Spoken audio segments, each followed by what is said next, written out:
Magandang umaga kaibigan, maraming salamat for joining sa ating morning broadcast ng Kainos Life, Brad Calix mula rito sa Negros Occidental. Kaibigan, mayroon tatlong layunin ng Kainos. Bakit ba natin ito ginagawa ng regular except Saturday?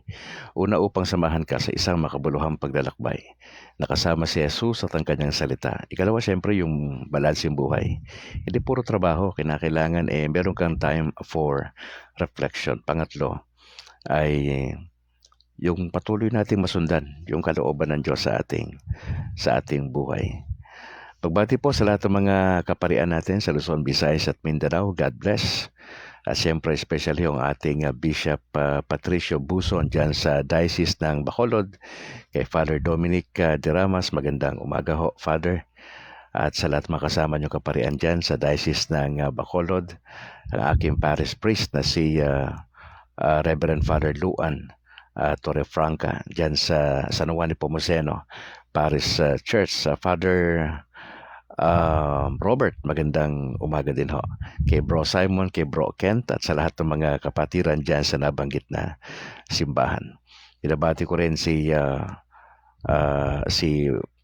Father Gamala dyan sa Our Lady of Lourdes sa Talok, sa lahat ng mga members dyan, sa lahat ng mga leaders, magandang umaga po.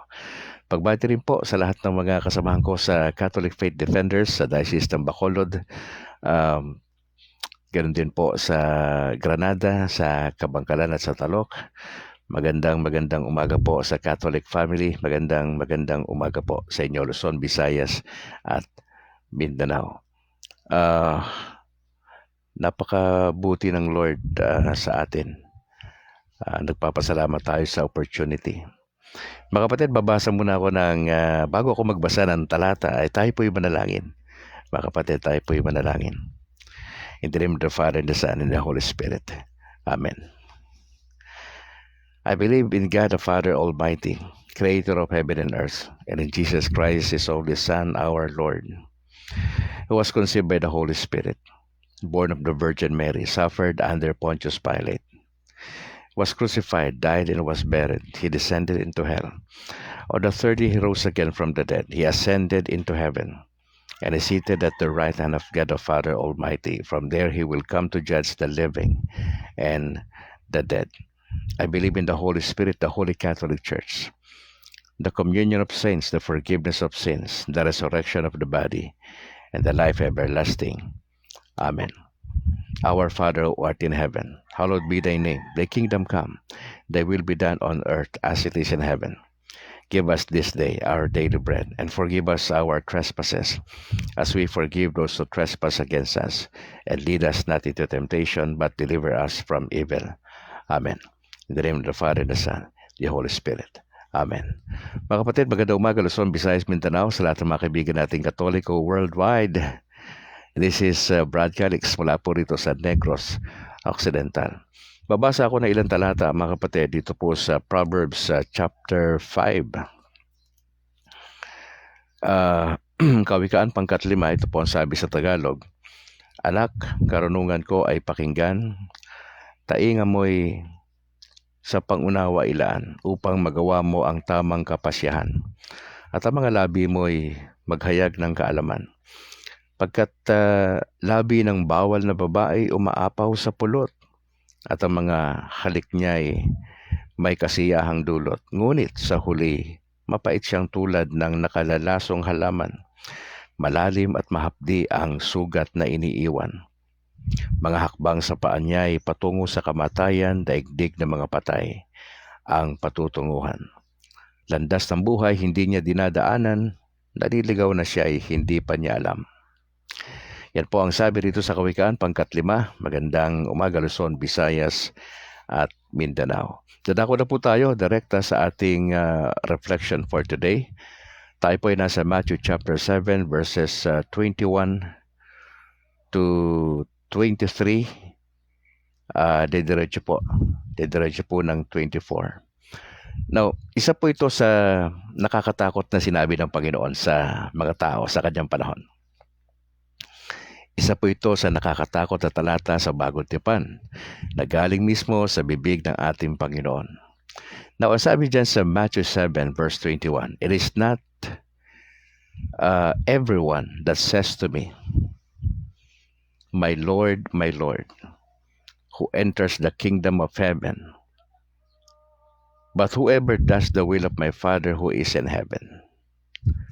Now many will say to me in that day, my Lord, have we not prophesied in your name, and in your name have cast out demons, and I have done many mighty works in your name?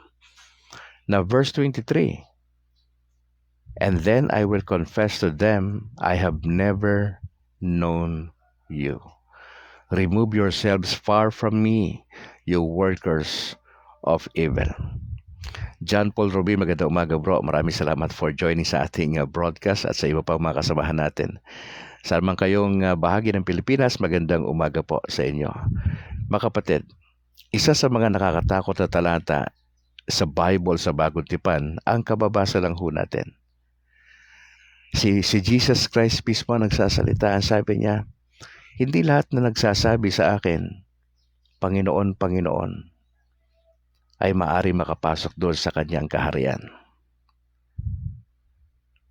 Sino po ang papasok doon sa kaharian ng Diyos? But whoever does the will of my Father who is in heaven. Mga kapatid, ang pinag-uusapan natin ngayon, if you are a truly disciple of the Lord Jesus Christ, we have to follow the Father's will. Pwede naman sabihin, Katoliko ko, matagal na akong Katoliko. Yung aking mga ninuno, nagsimula dyan. Palasimba naman ako bro. Sabihin mo sa akin, palasimba ako. Marami akong ginagawa para sa Diyos. Pero kaibigan, pwede maging yan, pwede maging parang temporary yan. Pwede maging palabas mo lang yan. JB Akma bro, magandang umaga. Pwedeng pakitang tao lang ho yun sa part natin. Medyo masakit Opo. Pwedeng gagamit ang tao ng pangalan ng Panginoon Diyos. Pwede tayong religious in some sense. Pero kaibigan, hindi ho yung pagiging religious, hindi ho yung pagiging aktibo natin sa simbahan lang. Importante ho yan, pero hindi lang ho yan. Mga kapatid, are we following the Lord's will? Yun po yun Yun po yung bottom line Ano, I don't care kung ilang taon na ho kayong Katoliko. Ako kababalik ko pa lang ho. For 37 years akong pastor. Officially iniwan ko po yan ng birthday ko, December 3. 2 araw pa lang. 2 araw pa lang. At ang aking panalangin ho, mga kapatid, ako'y nananalangin na ako'y magpapatuloy sa gitna hanggang sa dulo ng aking buhay, na ako'y mananatiling tapat first and foremost sa Panginoong Hesus, sapagkat siya yung aking tagapagligtas. Pangalawa, sa tunay na simbahan na itinatag ng ating Panginoon Diyos, na simbahang Katolika. Yun lang ho yung panalangin ko, na manatili akong matatag, magpipersibir ako sa gitna hanggang sa dulo. Yun ang aking panalangin. Kasi maraming temptation sa atin. Araw-araw po yung laban Hindi po yan weekly, hindi po yan monthly laban Hindi po yan kada birthday mo lang yung laban.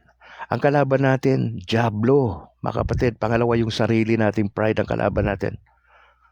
Wala tayong ibang kalaban, mga kapatid. Kaya nga itong sinasabi rito ni Jesus, sumusunod ba tayo sa kalooban ng Diyos? Daw sasabihin mo sa akin, bro, ano ba kalooban ng Diyos? Number 1, na ayusin natin yung ating relasyon sa Panginoon. To be a true disciple of Jesus. Mga kapatid, yung pagsisimba sa misa, maganda po yan. Ang tanong sa'yo, gaano ka kaseryoso pag dumadalo ka sa misa? O baka habang nagbimisa ka, nagsiselfone ka? O baka naman habang nasa loob ka ng misa, ang utak mo nasa labahan mo? Walang kwenta yon. Sana hindi ka na dumalo sa misa. Are you reading the Bible? Meron ka bang sipi ng Biblia, kaibigan, sa bahay? Meron ba tayong opportunity na magkwento sa ating kapitbahay na kapwa Katoliko natin, na encourage natin na maging mainit sa paglilingkod sa Panginoon Diyos? Mga kapatid, mga kapatid, kung gusto nating matiyak yung ating pagpunta sa langit, kung gusto nating matiyak, ano titiyak sa atin? Sumunod tayo sa panuntunan ng salita ng Diyos. Sundin natin yung sinasabi ng turo ng simbahan. Hindi tayo ang masusunod. Ang turo ng Panginoon Diyos, ang turo ng simbahan. Alam natin yan, na ang Sunday, hindi yan party. Hindi yan kung saan ka pa. Uunahin mo pa mag-shopping, unahin mo mag-mall kaysa sa iyo pagdalo sa misa eh. Tapos mga tuwiran ka sa akin na, bro, busy ako eh. Maraming ano eh. Eto, ganun, busy ka. Kung kunin ng Lord yung buhay mo, may magagawa ka. Kung bawasan ng Lord yung lakas mo, may magagawa ka. Wala tayong magagawa eh. Kaya nga, itong realization na to, kapatid, napaka-importante to. Unahin nating sundin ang kalooban ng Diyos. Ang sabi ng mga tao rito, many will say to me in that day, my Lord, nagprophesy kami sa pangalan nyo eh. Nagpalayas nga kami ng demonyo eh. Gumagawa kami ng mga mighty works. Tapos sasabihin ng Panginoon sa dulo, and then I will confess to them, sabi ni Jesus, I have never known you. Ito yung pinakamabigat. Ito yung pinakamabigat na sasabihin ng Panginoon Diyos sa atin later on. Sabihin ng tao, marami akong accomplishment, bro. Marami akong ginawa para sa Lord. Sasabihin po natin yan eh. Sasabihin natin yan, marami tayong nagawa para sa Panginoon Diyos. Pero sa dulo, ang hahatol sa atin, hindi po yung simbahan natin, hindi po yung denomination, hindi po yung leader natin ang hahatol, hindi po si BBM ang hahatol sa atin sa dulo, ang hahatol si Jesus Christ. At ang nakakalungkot niyan, nag-a-assume tayo na may relasyon tayo sa Diyos. Nag-a-assume tayo na okay na tayo, papunta tayo sa langit, pero sasabihin pa rin ng Lord sa atin sa dulo, teka muna, may problema ka bro, hindi kita kilala. I have never known you. At ang sabi rito ng Panginoon, remove yourselves far from me, you workers of evil. Mga kapatid, maaring pwedeng palabas lang lahat yung gagawin natin para sa Panginoon. At ang masama nito, maraming mangangaral ngayon gumagamit pangalan ng Panginoon Diyos. Gagamit ng salita ng Diyos pero magnanakaw sila ng pera ng simbahan. Double standard na buhay ng mga pastor. Sawa na ako sa ganong issue.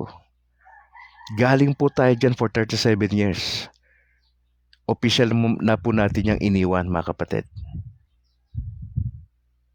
At ang aking misyon sa mga panahon na ito ay tutukan ng mga Katoliko na alalayan sila na sama-sama tayong maglakbay doon sa liwanag na kasama si Jesus at daladala natin yung turo na simbahan. Nababalanse tayo sa buhay na ito, mga kapatid. Napaka-importante ho. May mga kasamahan ako rito ng mga pastor ngayon nakikinig sa akin ngayon. And maaaring nagtataka sila kung ano yung laman ng sinasabi ko ngayon. Iba na po yung sinasabi ni Brad Calix ngayon. Iba na, ako ay formal na naghayag na ng aking saloobin ng aking birthday, ng December 3. Take it or leave it na lang to, mga kapatid. Take it or leave it na lang to. If you love me still, you will accept yung aking decision. Pero kung trato mo sa akin, kaaway mo ko at kalaban ngayon, maghanap na po kayo ng ibang channel. Hindi lang tayo magkakasundo. Doon ako sa katotohanan, doon ako sa sinabi ng salita ng Diyos, doon ako sa turo ng simbahan. Hindi ako sa turo ng denominasyon na tatag ng tao. Tapos na ako dyan. Move on na ako sa panibagong chapter ng buhay ko. Kung mananatili po kayo dyan sa mga fellow pastors ko sa denomination ninyo, just go ahead. Just go ahead. Hayaan nyo lang din ho ako dito. May kanya-kanya tayong misyon. Anyway, hindi po ako haharap sa inyo balang araw. Haharap ako sa Panginoon Diyos na ibinigay ko yung buhay ko sa Kanya. Sa Kanya po ako haharap, hindi ko kani-kaninong tao sa Pilipinas. Wala po akong kinakatakutan maliban sa Diyos.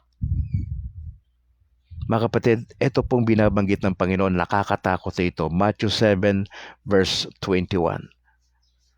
Maraming tao magsasabi. Maraming accomplishment para sa Kanya. Pero sa dulo sasabihin ng Lord, ay sorry, di kita kilala. Nakakatakot po yan. Nakakatakot po yan.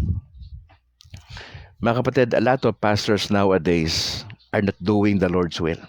Marami akong nakilalang pastor sa Negros. Iilang porsyento lang ho yung matitino. Iilang porsyento lang. Si Pastor John Ray Vallejera, matinong tao ito eh. Matinong pastor ito. Iilan lang ho silang piraso. Nabibilang ko sa daliri ko yung matitinong pastor sa Negros. Some of them involved sa politics too much. Some of them na may mera lang. Now tell me, kalooban ba ng Diyos siya mamera ka bilang pastor? Nagigipitin mo yung miyembro mo para sa luho mo na raptor? Na hindi ka lumalaban ng parehas?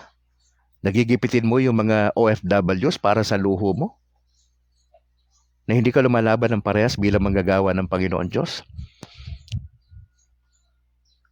Lumaban ako ng parehas sa ministry. Wala akong tinapakang miyembro. Nagsusuot po ako ng ukay-ukay lang.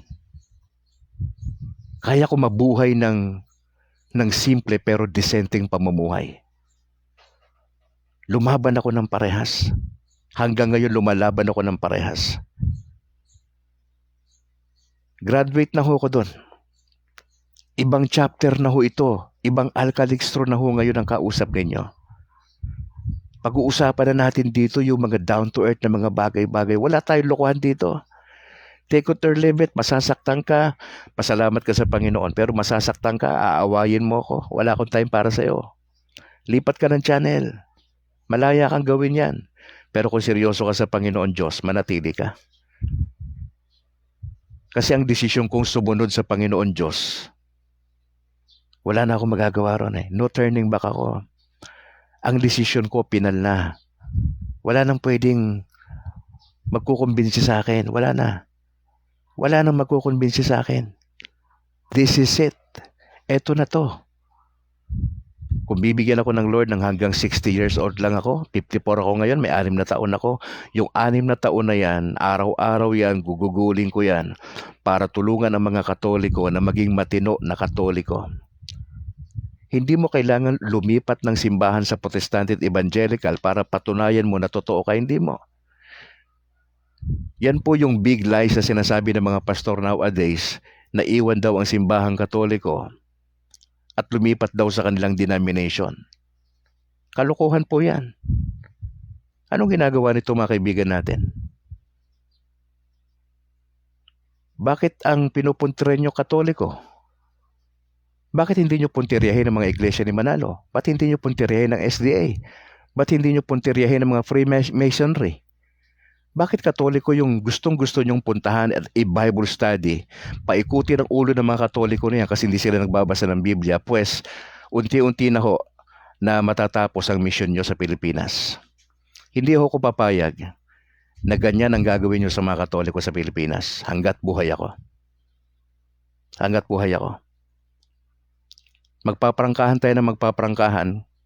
Titigil ang evangelization ng mga Baptist sa Pilipinas. Titigil ang evangelization ng sino mang organization dahil sasabihin ni Al Calixto sa mga Katoliko, huwag kayong makikinig sa mga Protestante na ito sapagkat lason ang ibinabahagi nila, hindi salita ng Diyos. Lason. Pinapaikot nyo ang mga Katoliko sa kasinungalingan nyo dahil hindi sila nagbabasa ng salita ng Diyos. Puntiryahin nyo yung mga iglesia ni Kristo. Puntiryahin nyo yung mga kulto. Doon kayo mag-evangelize, hindi sa Katoliko. Hindi sa Katoliko. Hindi nila kayo kailangan. Hindi nila kayo kailangan. Gusto nyo mag-evangelize? Puntahan nyo sila. Mas maniniwala ako sa inyo. Pero hindi sa Katoliko. Now listen to this. If you are a Catholic listening to Al Calixto right now, I am telling you this. Don't listen to those pastors. Don't listen to them. Bakit? Dadalhin ka nila doon sa denomination nila. Kukunan ka nila ng 10% sa kita mo. Magpapayaman yan out of you. Hindi yan susunod sa Panginoon Diyos, pati ikaw, idadamay ka nila. Ilang pastor lang sa Pilipinas yung matitino? Ilang piraso lang sila sa Negros na kilala ko. Na pwede ako makipagkape sa kanila maski na bumalik ako sa simbahang Katoliko. Na upfront pwede akong yumakap sa kanila kasi totoo silang pastor. Pero ilang piraso lang yan. Ilang piraso lang yan. Now, bakit ganito ako magsalita ngayon?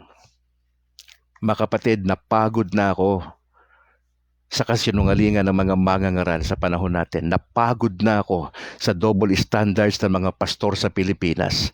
Napagod na ako sa pagkukunwari ng mga kasama ko sa ministry. Napagod na ako sapagkat ako seryoso, sila hindi.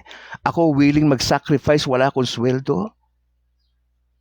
Sila iniisip nilang yumaman. Gatasan nila ang mga miyembro. Mga walang hiya sila. Ginagamit ang pangalan ng Panginoon Diyos, ginagamit ang Bible study, pero ang motibo nila, kwartahan nila yung tao. That's the bottom line. Ilang piraso lang yung pastor na matitino sa Pilipinas.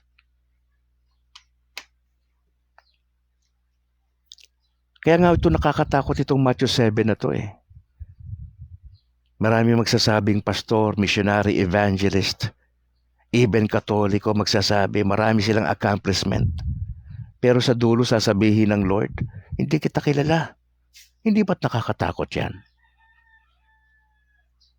Hindi ba't nakakatakot yan? Na nagpapanggap ka sa harapan ng Diyos? Na dala-dala mo ang Bible? Na nag-Bible study ka, si Jesus Christ pinag-uusapan? Pero pagka nahulog na ang loob ng isang Katoliko, papaikutin mo yung utak niya sa doktrinang imbento mo lang at dadalhin mo siya doon sa sekta at denomination na ang founder ay tao, hindi si Jesus Christ. Paprangkahin kita, kaibigan. Kung nasa mali kang simbahan, maski na anong gawin mo, walang kwenta lahat yan. Huwag ka na magmarunong. Ang sinasabi ko sa iyo, prangkahan tayo. Kung nasa mali kang simbahan, maski anong accomplishment mo, sa dulo, wala rin yan. Inaatake mo yung simbahang Katoliko eh. Bakit hindi ka ba galing dyan? Ano-ano pinagsasabi mo sa simbahang Katoliko na hindi mo nga naintindihan? Nabasa mo ba yung Catechism of the Catholic Church? Nabasa mo ng buo? Na kung nabasa mo, naintindihan mo ba ng tama? Ito yung problema sa ating mga mangangaral eh. Masyado tayong pabebe, masyado tayong pabida. Dahil meron kang PhD, may MDiv ka, pero yung pagdating sa salita ng Diyos, personal interpretation mo lang naman yan eh. Personal interpretation mo yan. Now, magprangahan tayo. Hindi po ako papayag. Since nag-declare ako na bumalik sa simbahang Katoliko, na itong mga pastor na ito ay mga ngaral ng mali sa Pilipinas at dito sa Negros, hindi ako papayag. Hindi ako papayag. Bagamat hahamunin ko kayo ng isang dialogo, mag-uusap tayo, at ang pinakamatindi lang ho nito, darating tayo doon sa punto na magdidebate ho tayo. Pero ayokong pumunta ron. Mas gusto ko yung open dialogue lang tayo. Magkwentuhan tayo, magkape tayo, mag-usap tayo. Pero kung i-insist mo yung sayo, i-insist mo yung interpretation mo, may problema tayo dyan. Kaibigan, ang challenge ko lang sa'yo, simple lang naman eh. Balik ka doon sa kalooban ng Diyos. Anong kalooban ng Diyos para sa'yo? Bumalik ka doon sa simbahan na itinayo ng Panginoong Yesus. Kasi lahat ng denominations, frankly speaking, tayo ng tao. Ang founder ng denomination mo ngayon, Brad, tao ang founder niyan. Therefore, kung tao ang founder niyan, maraming kalokohang nangyayari diyan sa loob. Naglolokohan lang kayo diyan sa loob. Tama na yung kalokohan, lumabas ka na diyan. Kung tunay kang nagsisearch ng katotohanan, sa denomination mo, tao ang leader diyan. Ang founder diyan, tao. Therefore, magkakagulo lang kayo hanggang sa dulo. Magkakagulo kayo hanggang sa dulo. Baptist alone. Napakaraming klaseng Baptist. Hindi magkasundo. Mayayabang. Kanya-kanyang pabebe. Aalis sa asosasyon, gagawa. Walang iniwan sa mga politiko tao. Magprangkahan tayo. Magprangkahan tayo. Sawa na ako sa ganyan, Brad. Kaya nga ako umalis eh. Sawa na ako sa ganyan. Okay na ako. Masaya na ako dito. Okay na ako dito. Masaya na ako dito. I-let go mo na ako, Brad. Okay na ako dito. Masaya na ako dito. Masaya na ako dito. Ito yung kalooban ng Diyos para sa akin for 37 years. Na ako'y alipin ng isang denomination. Na ako'y pinaikot na iba't ibang mga pastor sa aking panahon. Na hindi naman nila tinuro yung talagang holy living. Hindi naman nila tinuro ang tunay na discipleship. Hindi naman nila tinuro na kailangan pala mag-suffer ka talaga para sa ministry na balanse ang buhay mo. Iba po yung natutunan ko at pinagsisisihan ko po yun sa harapan ng Diyos. Mga kapatid, as I close, lahat ng narinig mo sa akin, hindi ko babawiin yon. Na kung seryoso kang pastor na naghahanap ka ng katotohanan, ang challenge ko lang sa iyo, mag-aral po kayong patuloy. Huwag po kayong huminto. Hindi po ako nagmamagaling dito. Wala po akong ganun. Mas magaling po kayo sa akin. Mas alam po ninyo. Nagtataka lang ako sa inyo. Alam nyo ang katotohanan. Nandyan ka pa sa grupo mo na ang founder ay tao. Ipipilit mo kasi para sa support. Kaya ka nasa grupo na yan dahil may suporta ka. Wala akong suporta. Wala. Iilang piraso lang yung taong naniniwala sa akin sa Pilipinas. Lalo na ngayon na ako ay bumalik sa simbahang Katoliko. Yung mga kaibigan ko na dating yumayakap sa akin, malalaman ko yan this week. Kung yayakapin pa rin nila ako. Kung tatanggapin pa rin nila ako. Pero pagka sila marami ng alibay, simple lang naman yan. Ayaw na nila sa akin. Now, ladies and gentlemen, I'd like to say this. Mahal ko po kayo. Yung aking pagpapasya ay personal ko po yun. Wala akong nag-udyok sa akin na bumalik. Maliban po sa guidance po ng Panginoon. Maliban po sa aking pag-iimbestiga. Personal research, mga kapatid. Mahirap bang intindihin yon? Tapos magagalit ka sa akin. Ichichismis mo ko, and that's the worst thing na gagawin ng mga pastor. Ichichismis ako, pag-uusapan ako sa convention, pag-uusapan ako sa mga gathering nila, kasi kilala ho nila ako. Hindi po ako takot humarap sa inyo. Hindi po ako takot sa inyo. Ang kinakatakutan ko lang ang Panginoong Yesus. Hindi ako takot humarap sa inyo. Maski sino po kayo sa Pilipinas.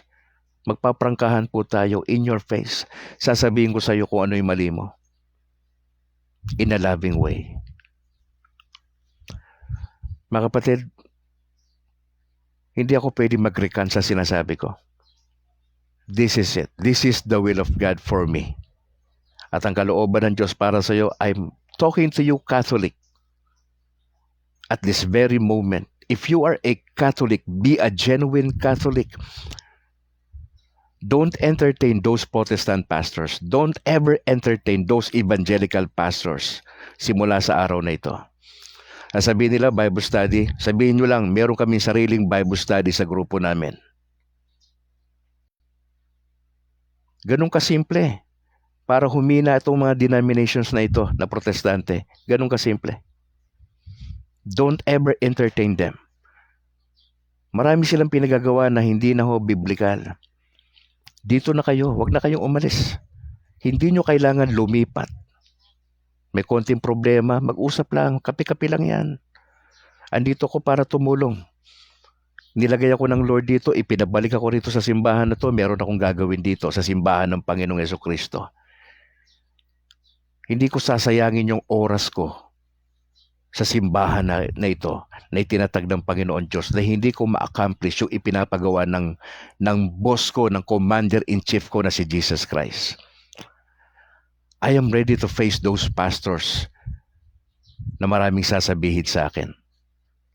Ready to face them. Magkakape kami, mag-uusap kami, pero kung wala po silang talagang sasabihin nila, Al, iba ka na eh. Hindi ka na yung dati. Sasabihin ko lang na naman sa kanila, Brad, hindi mo na ba ako kapatid? Itinatatwa mo na ba ako? Ngayon, kung yan ang pagpapasya mo, my fellow pastors, wala po akong magagawa dyan. Masakit yun para sa akin.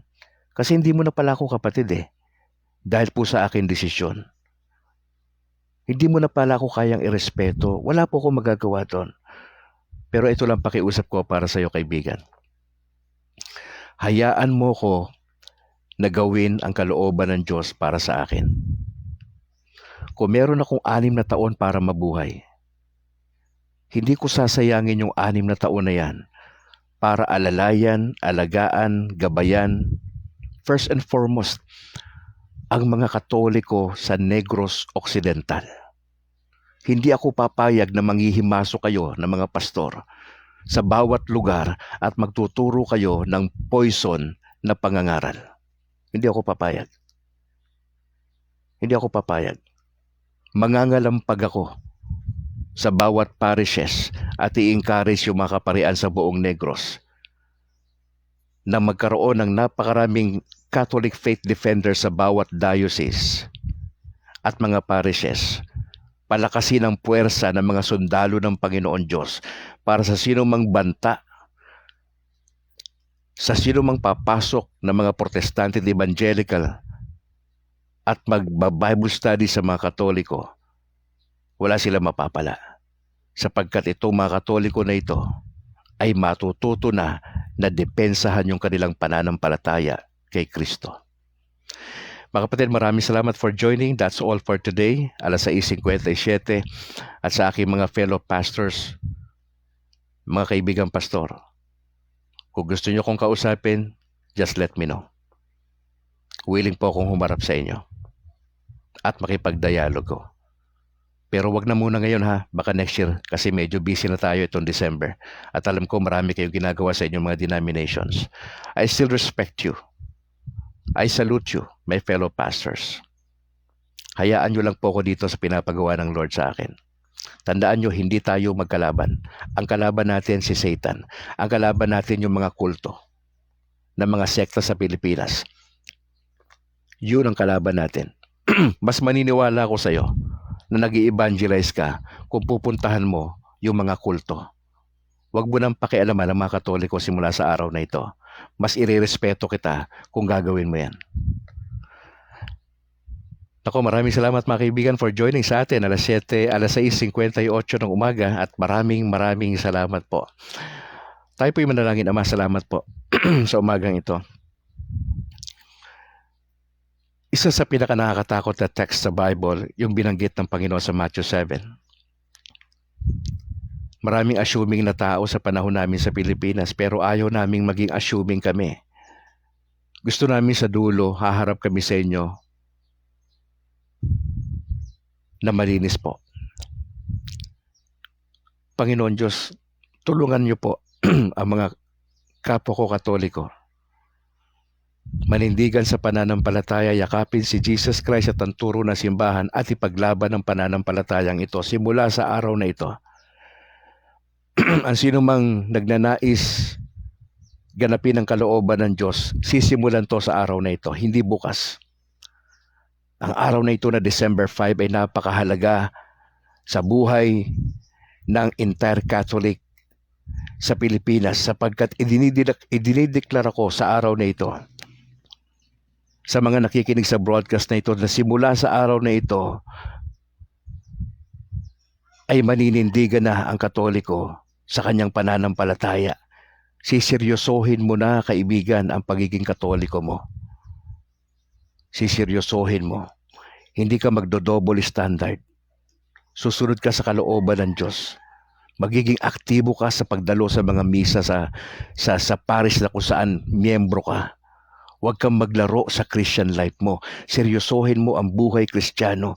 Hindi mo kailangan lumipat sa mga born again, sa mga protestante at mga evangelical churches just to prove your point. Kaibigan, nasa tamang landas ka. Manatili ka dyan hanggang sa mamatay ka. Mag-persevere ka sa biyaya ng Diyos, kaibigan. Yan ang panalangin ko para sa iyo. Lord, we just want to thank you. We pray this in the name of the Lord Jesus Christ. Amen. Mga kapatid, maraming salamat. Nako, samahan nawa tayo ng Panginoon Diyos sa maghapong ito. Bisan pa, sa ngalan po ng aking may bahay na si Annalyn Ledesma Calixto at yung aming dalawang anak na si James Philip at Alana Grace at sa aking parish priest dito po sa Sumag, sa San Juan Nepomuceno, si Reverend Father Luan Torrefranca at kay Father Robert at sa lahat ng tropa ng Catholic Faith Defenders sa Diocese ng Bacolod. Saludo po kami sa inyo, mga kaparian, sa buong Negros Occidental. At a special mention po yung ating Bishop Patricio Buson at Father Diramas dyan sa Diocese ng Bacolod. To God be the glory. Ingat po kayo, Brad Calix, dito po sa Negros Occidental. Ingat and God bless.